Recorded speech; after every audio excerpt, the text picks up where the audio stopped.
Hello friends, welcome back to your channel Gurukul IAS.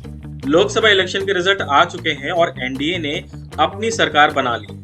Narendra Modi PM पद की शपथ 9 जून को ले रहे हैं। इस वीडियो में हम कुछ इंटरेस्टिंग फैक्ट शेयर करेंगे लोकसभा इलेक्शन के रिजल्ट्स को लेकर, जैसे यंगेस्ट एमपी कौन है इस बार, ओल्डेस्ट कौन है, देन मैक्सिमम और मिनिमम मार्जिन से कौन जीता है इस बार, नोटा ने कहां अपने झंडे गाड़े।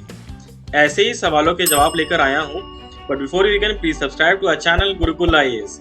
इससे आपका कुछ नहीं जाता बट हमें काफी मोटिवेशन मिलती है कि आपके लिए ऐसे ही एनरिचिंग कंटेंट लाते रहें। तो शुरू करते हैं। लोकसभा चुनाव में जहां जीतने वाले उम्मीदवारों की एवरेज एज 56 ईयर है, वहीं डिफरेंट पॉलिटिकल पार्टीज और डिफरेंट रीजन के 4 उम्मीदवार 25 वर्ष की आयु में ये चुनाव जीतने में सफल रहे। तो ये हैं 4 जेन जी के सबसे यंगेस्ट एमपीज। पहले हैं पुष्पेंद्र सरोज। लोकसभा चुनाव में 2024 में कौशाम्बी संसदीय सीट से लगातार 2 बार भाजपा के टिकट पर सांसद चुने गए विनोद सोनकर को झंडी गठबंधन प्रत्याशी पुष्पेंद्र सरोज ने लगभग 1 लाख वोटों से हरा दिया है। इन्होंने देश का सबसे युवा सांसद बनने का कीर्तिमान स्थापित किया है। वे सपा के राष्ट्रीय महासचिव, 5 बार के विधायक और उत्तर प्रदेश के पूर्व मंत्री इंद्रजीत सरोज के बेटे हैं।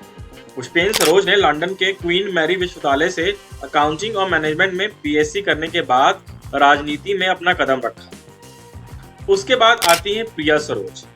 प्रिया सरोज 25 वर्षीय ने उत्तर प्रदेश की मछली शहर सीट पर सपा के टिकट पर 2024 में लोकसभा चुनाव जीत लिया है। उन्होंने मौजूदा भाजपा सांसद भोलानाथ को 36,000 वोटों से हरा दिया है। प्रिया सरोज के पिता तूफानी सरोज 3 बार के सांसद रह चुके हैं। वहीं प्रिया सरोज ने दिल्ली यूनिवर्सिटी से पढ़ाई की है। फिलहाल वो सुप्रीम कोर्ट में वकील हैं और प्रैक्टिस कर रही हैं। फिर हैं शांभवी चौधरी। एलजेपी के टिकट से चुनाव लड़ रही शांभवी चौधरी बिहार के समस्तीपुर निर्वाचन क्षेत्र से विजय हुई। उन्होंने जनता दल यूनाइटेड के मंत्री महेश्वर हजारी के बेटे कांग्रेस के सनी हजारी को 1 लाख के अधिक वोटों से हरा दिया है।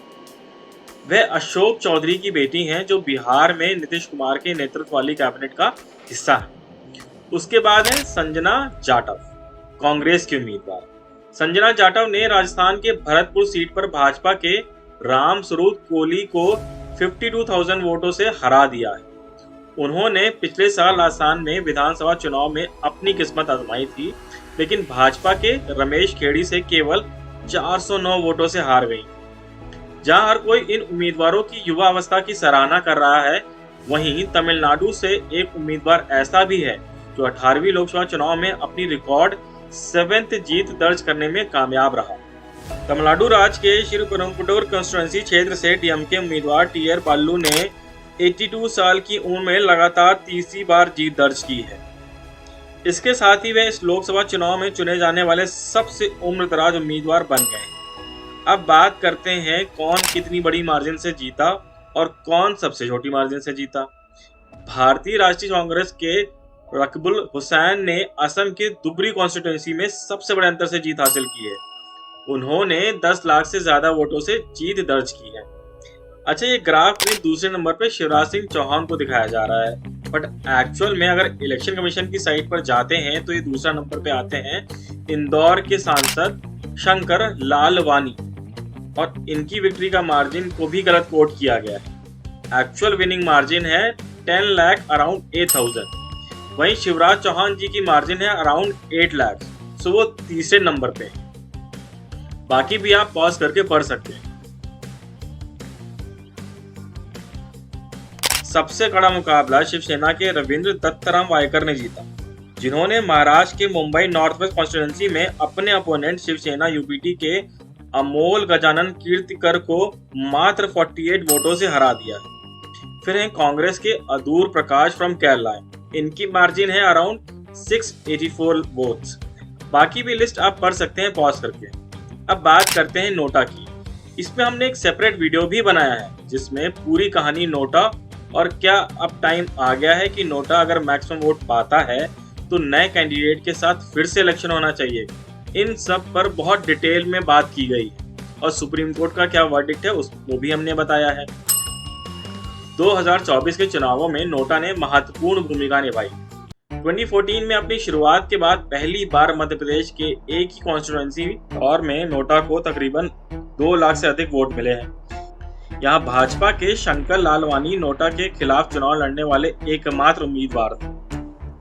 एक्चुअली फनी इंसिडेंट ये हुआ था कि कांग्रेस का कैंडिडेट अक्षय कांति बाम बीजेपी में मिल गया, तो कांग्रेस ने खुद अपील की लोगों से कि आप नोटा पे वोट कीजिए, और वो इसलिए मिल गया क्योंकि 23 अप्रैल को वो अपना नामांकन फाइल करने जाता है। नेक्स्ट डे ही उस पर अटेम्प्ट टू मर्डर का चार्ज लग जाता है। ये चार्ज उसे 17 साल पुराने केस पे लगाया गया था। सो बचने के लिए वो कहाँ जाएगा? जाहिर सी बात है, रूलिंग पार्टी बीजेपी। और फिर नोटा की भरमार हुई। खैर, ऐसी 20 सीटें थीं जहां नोटा को जीत के अंतर से अधिक वोट मिले। इन 20 सीटों में से भाजपा ने 8, कांग्रेस ने 5 और सपा ने 3 सीटें जीती। इंदौर को छोड़कर नोटा को सबसे अधिक वोट बिहार के शिवहर में मिले, जहां उसे 30,000 वोट मिले। तो ये थे कुछ इंटरेस्टिंग फैक्ट्स लोकसभा इलेक्शन 2024 से रिलेटेड। अच्छा, यंग एमपी जो जीते हैं, इनमें से कोई है जिनका बैकग्राउंड पॉलिटिकल ना हो? अगर ऐसा है तो ये सच में डेमोक्रेसी की जीत है। और ऐसा अगर नहीं है तो क्या ये डायनेस्टी पॉलिटिक्स का रूप नहीं है? मैं किसी भी कैंडिडेट से उसकी जीत नहीं छीनना चाहता। सभी को बधाई हो, आप लोग सिर्फ देश के लिए काम करेंगे, ऐसा मैं मानकर चल रहा हूँ। आई मीन ऑप्टिमिस्टिक रहना पड़ेगा। आपका क्या मानना है इसको लेकर? लिखिएगा कमेंट सेक्शन में जरूर, क्योंकि आपकी राय मैटर करती है। Please like, share, subscribe. यार, आप लोग सब्सक्राइब नहीं करते, ये सिर्फ 0.3% है। कर लोगे तो नोटिफिकेशन मिलती रहेगी और हमें भी मोटिवेशन मिलेगा कि आपके लिए ऐसे ही वीडियोस लाते रहें। Till then, stay tuned to your channel Gurukul IAS। Thank you, जय हिंद, God bless and bless you.